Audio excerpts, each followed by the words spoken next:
beleza, eu tenho um resultado bom, minha empresa é produtiva, ou assim, dentro da média próxima ali, mas eu tenho muita despesa. Eu tenho muita despesa não, eu tenho muita dívida para trás. E por isso meu financeiro não fecha, não sobra dinheiro, eu fecho no vermelho. Eu deveria separar o que é dívida e o que é despesa, ou é tudo uma coisa, eu coloco uma coisa só no fechamento? Não é, por exemplo, a dívida ela não entra na DRE. O que que paga a dívida? O lucro. Então, eu preciso fechar minha demonstração de resultados e ver se deu lucro. Deu lucro, com esse lucro eu consigo ou não pagar minha dívida. Ou pagar parte da minha dívida, um pedacinho dela. Então, a conta sempre deu lucro? Deu lucro. Então, se deu lucro, eu consigo pagar um pedaço da dívida. Vai dar lucro, e se você tiver com dívida muito alta, vai dar lucro e não vai sobrar nada no caixa, porque provavelmente o valor que você deu de lucro, você vai comer ele no teu caixa, fora que já é descasado o lucro e caixa, né? Mas o valor que deu no seu lucro aqui vai descasar com o seu caixa, porque você vai pagar uma dívida que não entra aqui no resultado. Porque dívida é um negócio para trás, ele entra lá no balanço patrimonial em outra conta e não da DRE, contabilmente falando. Então, tem que dar lucro, e aí com lucro você paga resultado. Com lucro você faz, por exemplo, investimento não entra na DRE. Com lucro você faz investimento. Com lucro você paga dívida. Com lucro você distribui dividendo para os sócios. E não com dinheiro aqui do. Então, é isso aqui que vai fazer pagar essas contas. Tanto é que no nosso fechamento financeiro, a gente tem a DRE lá que vai com lucro. A retirada de sócio é depois disso. Depois do lucro. Eles botam a retirada do sócio como se eles tiram como lucro e botam lá como parte da despesa. Não é, pô. E aí muitas vezes o cara fala assim, Leandro, minha loja não tá dando lucro. Eu falo assim, quanto é que você tá tirando? 3% da venda da loja. Tua loja tá dando 3%, pô. Você tá tirando o lucro todo pra si, pô. Você não tá deixando lucro nenhum na loja, ela vai quebrar. E aí, tá, como é que tá seus investimentos? Aí vai olhar, o cara tá pagando empréstimo do caralho, gigante lá, porque ele fez investimento. Não, e tem acaba entrando outras despesas pessoais que misturam no mercado. Normal pra caramba. Então, assim, isso necessariamente tem que ficar separado e você tem que controlar isso separado. Uma coisa é despesa, outra coisa é dívida. Por isso, toda vez que a gente tem dívida, eu olho assim, tá, mas quanto deu sem a dívida? Tanto. Tá dando lucro. O negócio ainda tá saudável. Porque se a dívida, o negócio não se paga, o negócio não tá saudável. Então ele não vai pagar a dívida. Agora, se a despesa, se o fechamento dá resultado sem a dívida, aí eu tenho grana da grana que sobrou para poder pagar a dívida. Pode ser que a grana não pague a dívida. Aí é um outro problema. Eu tenho que tornar mais eficiente minha empresa, reduzir custo, aumentar a margem, subir venda, para ver se eu consigo alastrar isso. Vou contar um negócio que aconteceu esses dias aí, que eu fui atender um aluno. Aí eu falei assim, quanto você fatura? O cara, 1.100.000. Eu falei, qual o tamanho da loja? Ele falou, 220 metros. Eu falei, 1.100.000, 200 mil, tá vendendo bem, tá vendendo muito mais de 2.500 metros quadrados. Ele falou, tô. Eu falei assim, quanto é que você tá pagando de empréstimo? Ele falou, 100 mil. Eu falei, fudeu. Acabou meu lucro.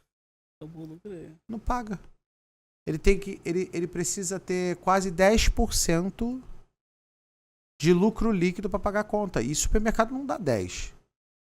Aí eu falei assim, quanto é que tá a tua margem? Aí ele falou para mim, 30. Eu falei, fudeu. A margem dele já tá boa. Eu falei assim, como é que você botou 100 mil? Ele falou, tinha uma pessoa na minha empresa, que era da minha família, e me roubou. Pegou um monte de empréstimo, desviou o dinheiro, e agora eu só fiquei com a conta. Eu ainda tô pagando a saída dele, porque deu uma merda do caralho. O cara juridicamente me ferrou ainda. Falei assim, toma banho de sal grosso. Procura um padre pra te benzer. Vai na igreja evangélica e pede para ele fazer uma roda de oração pra você, pra ver se passa. O que você puder fazer pra ver se melhora, faça. Cara, e aí eu falei com ele assim, beleza, vamos fazer assim. Ó. Aí eu tracei várias estratégias pra ele poder virar esse jogo. E aí uma das formas dele conseguir virar seria ele abrir outra loja para ter mais faturamento. Se ele tiver o dobro do faturamento, essa despesa que é 10% dá 5, ele consegue pagar. A outra eu falei assim, ele não vai conseguir abrir outra loja agora, que ele tá ferrado. Eu falei, então, a gente tem que subir margem, eu tenho que tentar subir um pouco a venda e eu tenho que reduzir a despesa. Segurante.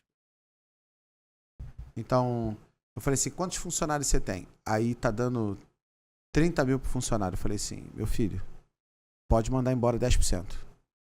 Quantos funcionários você tem? 30. Eu falei assim, 25.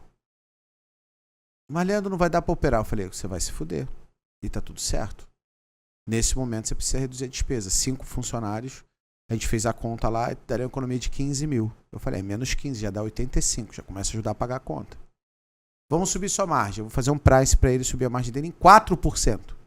E aí vai dar mais 40 mil. Com 15 já dá 65, já dá 55, tá faltando 45 pra essa conta fechar. A loja com 1 milhão e 100, teoricamente, já fecha. Mas vamos lá, tem que fazer outra ação. Vamos ver suas perdas. Aí eu falei, vamos fazer ação assim para reduzir as perdas. E aí a gente traçou várias ações simultaneamente para que, se algumas delas só derem certo, o resultado seja atingido. Eu mandei ele renegociar a dívida para tentar cair pela metade o valor da parcela. Eu falei, se renegociar a dívida, mesmo que você aumente a tua dívida, mas faz essa parcela cair para metade do valor. Aí ele tinha pegado dinheiro com a agiota. Eu falei assim, qual a taxa do agiota? Ele falou 2%. Eu falei, isso é pai. Isso não é agiota. 2% é pai. Aí eu falei assim, tá, mas essa taxa aqui tá menor do que a taxa que você tá pagando no banco. Porra, vê se esse agiota não te empresta mais tantos mil. Ele queria dar a casa dele como garantia, eu pegar mais 300 mil. Eu falei, cara, não é pra aumentar a dívida, não pega o empréstimo. Vai lá no agiota, vê se ele aceita a casa. Aí sim o agiota.